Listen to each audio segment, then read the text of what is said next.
25শে জুন South Calcutta law college, যেখানে ভয়াবহ সেই গণধর্ষণের ঘটনা ঘটে। ইতিমধ্যেই আপনারা জানেন, নির্যাতিতা তার বয়ানের সঙ্গে কিন্তু একাধিক তথ্য প্রমাণ মিলে গিয়েছে। আর এবার গোটা ঘটনার পুনর্নির্মাণ করতে ভোর 4টে ধৃত 4 জনকে নিয়ে ঘটনাস্থলে পৌঁছেছে কলকাতা পুলিশ, যেখানে একেবারে 4 জন তারা কিন্তু 4 ঘন্টা অতিক্রান্ত, এখনো ঘটনার পুনর্নির্মাণের কাজ চলছে।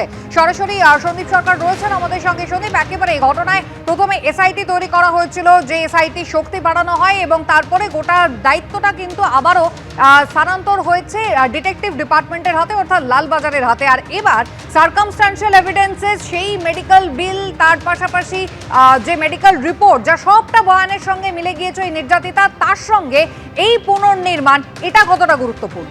দেখো, অত্যন্ত গুরুত্বপূর্ণ। তার কারণ হচ্ছে যে এখনো পর্যন্ত যা যা পারিপার্শ্বিক তথ্য প্রমাণ তদন্তকারীরা পেয়েছেন, তা ওই নির্যাতিতার বয়ানের সঙ্গে একেবারে হুবহু মিলে গিয়েছে। তিনি বলেছিলেন যে নির্যাতনের মাঝে তিনি অসুস্থ হয়ে পড়েন, বা তিনি তখন বলেন তাকে রুবি জেনারেল হাসপাতালে নিয়ে যেতে।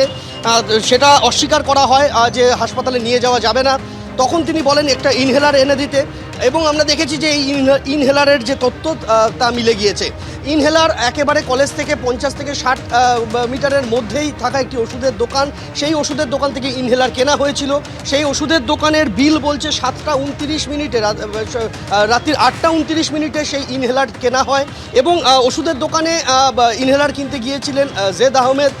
তিনি সেই ওষুধের যে রসিদ, ওষুধ কেনার রসিদ, তাতে তার নাম রয়েছে।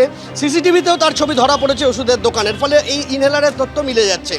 পরবর্তীতে ন্যাশনাল মেডিকেল কলেজে যখন নির্যাতিতার মেডিকেল প্রথম তার যখন ডাক্তারি পরীক্ষা হয়, সেই ডাক্তারি পরীক্ষায় চিকিৎসকের কাছে তিনি যা বয়ান দিয়েছিলেন এবং চিকিৎসকেরা তার ইনজুরি যা দেখতে পান, সেই ইনজুরি রিপোর্ট নির্যাতিতার বয়ানের সঙ্গে মিলে যাচ্ছে।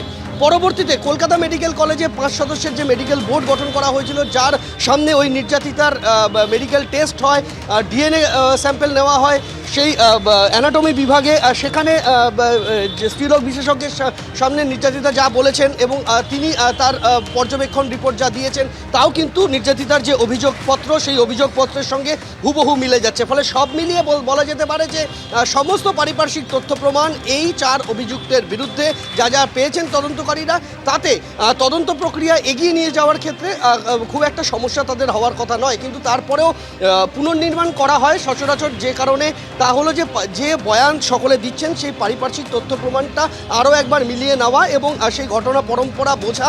সেই কারণেই কিন্তু এই রিকনস্ট্রাকশন হয়, এবং সেই রিকনস্ট্রাকশন এই মুহূর্তে চলছে। প্রায় 4 ঘন্টা অতিবাহিত, আর কিছুক্ষণের মধ্যেই বের করে নিয়ে আসা হবে ওই 4 অভিযুক্তকে। আবারও তাদের নিয়ে রওনা দেবেন তদন্তকারীরা। সন্দীপ, ধন্যবাদ।